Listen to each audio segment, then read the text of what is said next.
हरतालिका व्रत, जिसे तीज भी कहा जाता है, एक महत्वपूर्ण हिंदू त्योहार है जो ज्यादातर रूप से महिलाओं द्वारा मनाया जाता है। ये व्रत भगवान शिव और माता पार्वती के बीच हुई एक महत्वपूर्ण कथा के साथ जुड़ा हुआ है।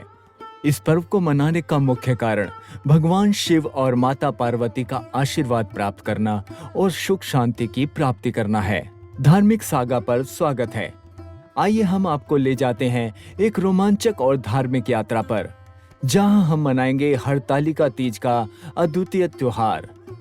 इस विशेष पर्व पर हम देखेंगे कैसे भगवान शिव और माता पार्वती के प्यार और विश्वास के बंधन में सजीव जीवन की अमूल्य कथा बसती है। इस वीडियो में हम हरतालिका तीज से संबंधित सभी जानकारियां साझा करेंगे। कैसे मनाना है, कब मनाना है और कैसे उपवास करें, कैसे पूजा करें, हर पहलू से जुड़े हर सवाल का जवाब। तो इस वीडियो को आखिर तक देखिए और सभी महत्वपूर्ण जानकारियों को समझने के लिए हमारे साथ जुड़े रहिए। हरतालिका व्रत के प्रारंभिक बिंदुओं में से एक है कि इसे भगवान गणेश के जन्मोत्सव यानी गणेश चतुर्थी के पहले दिन के एक रात पहले मनाया जाता है। ये व्रत गौरी व्रत के रूप में भी जाना जाता है, जिसमें महिलाएं विशेष रूप से माता पार्वती की पूजा करती हैं।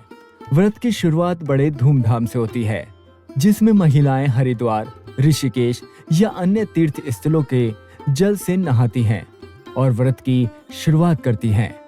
इसके बाद व्रत के नियम के अनुसार माता पार्वती और भगवान शिव की पूजा की जाती है। साथ ही साथ व्रती महिलाएं व्रत का पालन करती हैं और बिना भोजन के रहती हैं। ये व्रत भारत के विभिन्न हिस्सों में विभिन्न नामों से मनाया जाता है, जैसे कि हरतालिका तीज या हरतालिका तीजा। ये व्रत महिलाओं के बीच विशेष रूप से लोकप्रिय है और इसका पालन उनके साहस और समर्पण का प्रतीक माना जाता है। इसके अलावा ये पूजा विशेष रूप से माता पार्वती और भगवान शिव के आशीर्वाद पाने के लिए की जाती है। हरतालिका व्रत का महत्व। हरतालिका व्रत के अनेकों महत्व हैं। इसमें धार्मिक, आध्यात्मिक, सामाजिक और आरोग्य जैसे अनेकों कारण हैं। चलिए इनके बारे में नजर डाल लेते हैं। भगवान शिव और पार्वती की विवाह कथा। हरतालिका व्रत का मुख्य महत्व उसके श्रावण महीने के शुक्ल पक्ष की तीसरी तिथि पर विराजमान होने वाले शिव पार्वती के विवाह कथा से जुड़ी है। इस दिन माता पार्वती अपनी सहेलियों की सलाह पर अपने मानव रूप में हरिद्वार जाती है और वहीं अपनी सहेलियों के साथ भगवान शिव की पूजा करती हैं। इसके परिणाम स्वरूप उन्हें भगवान शिव का आशीर्वाद प्राप्त होता है और इसी कारण इस व्रत का महत्व होता है। आध्यात्मिक महत्व। ये व्रत मानव जीवन की आध्यात्मिक महत्वपूर्णता को बढ़ावा देता है और भगवान शिव और माता पार्वती की पूजा और व्रत के माध्यम से आध्यात्मिक साधना यानी स्पिरिचुअल प्रैक्टिस करने का अवसर प्रदान करता है। सामाजिक महत्व। इस व्रत के माध्यम से महिलाएं अपने परिवार और समाज में खुशहाली और सुख शांति की प्राप्ति के लिए प्रार्थना करती हैं। इसके साथ ही ये उनके धार्मिक और सामाजिक जिम्मेवारी का प्रतीक भी होता है। आरोग्य के लिए इस व्रत के नियमों में उपवास शामिल होता है, जिससे फिजिकल हेल्थ को भी फायदा होता है और इससे हमारे शरीर में बीमारियां कम होती हैं। चलिए अब जानते हैं इसका नाम हरतालिका क्यों पड़ा। हरतालिका शब्द का नाम कुछ विशेष कारणों से पड़ा है। इसका नाम इसके महत्वपूर्ण कहानियों से जुड़ा हुआ है। चलिए इनके बारे में थोड़ा जान लेते हैं। हरि की तालिका यानी हनुमान की तड़ी। कथा के अनुसार माता पार्वती ने अपनी सहेलियों की सलाह पर हरि यानी हनुमान की मूर्ति की पूजा की थी, जो तालिका यानी तड़ी के पेड़ के पास थी। इसलिए इस कथा का नाम हरतालिका हुआ, जिसमें हरि और तालिका के शब्दों का संयोजन हो गया और फिर हरतालिका बन गया। माता पार्वती की तपस्या।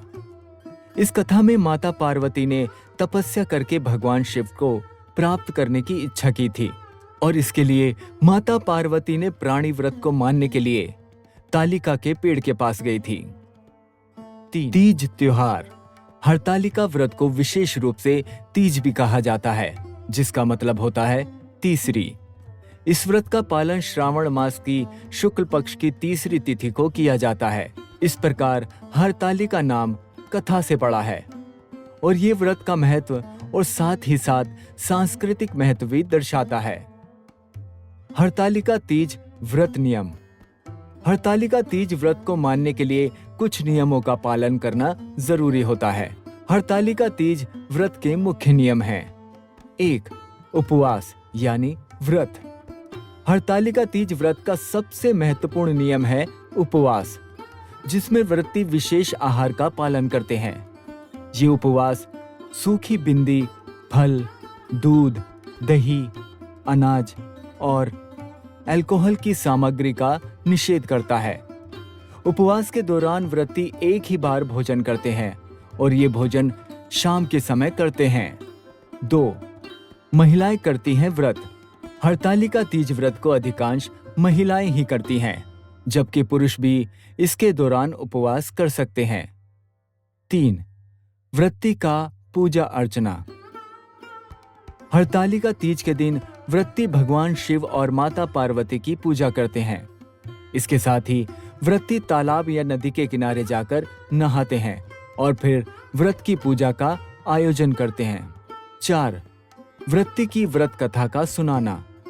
हरतालिका तीज व्रत के दिन व्रती को हरतालिका व्रत कथा का पाठ करना चाहिए, जिसमें हरतालिका कथा की महत्वपूर्ण घटनाओं का वर्णन होता है। 5. ध्यान और धारणा। व्रती को मन, वचन और क्रिया से व्रत के दौरान भगवान की उपासना करनी चाहिए और अपने मन को ध्यान में रखना चाहिए। 6. सामाजिक और आध्यात्मिक गतिविधियां। कुछ स्थानों पर हरतालिका तीज व्रत के दिन सामाजिक और आध्यात्मिक गतिविधियों का आयोजन किया जाता है, जैसे कि कथा की सुनवाई और धार्मिक प्रवचन। अगर हो सके तो आप उसमें भाग ले सकते हैं। 7. व्रत तोड़ना। हरतालिका तीज व्रत के उपवास शाम के समय तोड़ा जाता है, जब वह दिन पूरा हो जाता है। ये हरतालिका तीज व्रत के मुख्य नियम होते हैं, लेकिन कुछ स्थानों और परंपराओं के अनुसार इनमें थोड़ी बदलाव भी हो सकते हैं। व्रती को ध्यान और श्रद्धा से इन नियमों का पालन करना चाहिए। हरतालिका तीज पूजा की सामान की सूची। हरतालिका तीज पूजा की सामान की लिस्ट ये रही, जो आप अपनी स्क्रीन पर देख सकते हैं। और ध्यान दें कि ये सामग्री पूजा के आयोजन के अनुसार विभिन्न स्थानों और परंपराओं के अनुसार बदल सकती है। पूजा सामग्री को सावधानी से तैयार करें और पूजा के दौरान अच्छी तरह से उपयोग करें। और अधिक जानकारी के लिए पंडित जी से पूछें। ये सभी पूजा की लिस्ट आपको डिस्क्रिप्शन में भी मिल जाएगी। हरतालिका तीज पूजन की विधि। पूजा स्थल को फूलों से सजाएं और उसमें माता पार्वती और शिव भगवान की मूर्तियां रखें। गणेश जी की मूर्ति भी रखें, क्योंकि पूजा का आरंभ उनके बिना नहीं किया जा सकता। पूजा का आरंभ गणेश जी की पूजा से करें। उन्हें प्राण प्रतिष्ठा मंत्र के साथ पूजें। गणेश जी का प्राण प्रतिष्ठा मंत्र आपको डिस्क्रिप्शन बॉक्स में मिल जाएगा। 3. अब माता पार्वती और भगवान शिव की पूजा करें। उन्हें अपने मंत्रों और महिमाओं के साथ पूजें। हरतालिका तीज की कथा को गणेश जी की आरती के बाद पढ़ने की एक विशेष परंपरा कई जगहों पर प्रचलित है। हरतालिका तीज कथा आपको डिस्क्रिप्शन बॉक्स में मिल जाएगी।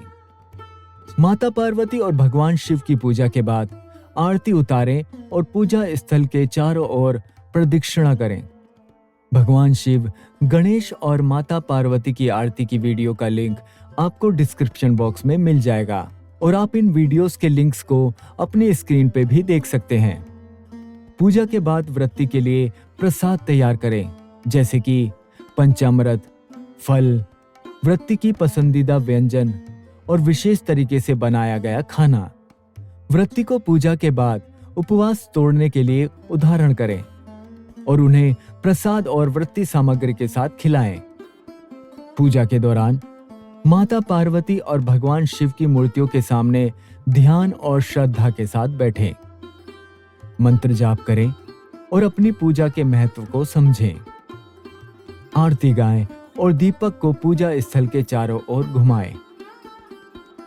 ये हरतालिका तीज पूजन की सामान्य विधि है, लेकिन स्थानीय परंपराओं और परंपरागत आदतों के आधार पर विधियों में बदलाव हो सकता है। ध्यान से पूजा की विधि का पालन करें और व्रत का आनंद लें। आरती के साथ साथ कई जगहों पर कथा सुनाने का प्रचलन है, तो आप अपने बड़े बुजुर्गों से इसके बारे में पूछ सकते हैं। अगर आपको हमारा चैनल पसंद आया है तो कृपया हमारे चैनल को सब्सक्राइब करें, लाइक करें और शेयर करें, ताकि और भी लोग इस धार्मिक यात्रा में शामिल हो सकें। हम आभारी हैं कि आपने हमें जोड़ा और हमसे मिलकर इस आध्यात्मिक यात्रा का हिस्सा बने। आपका धार्मिक सागा के साथ जुड़ने के लिए धन्यवाद।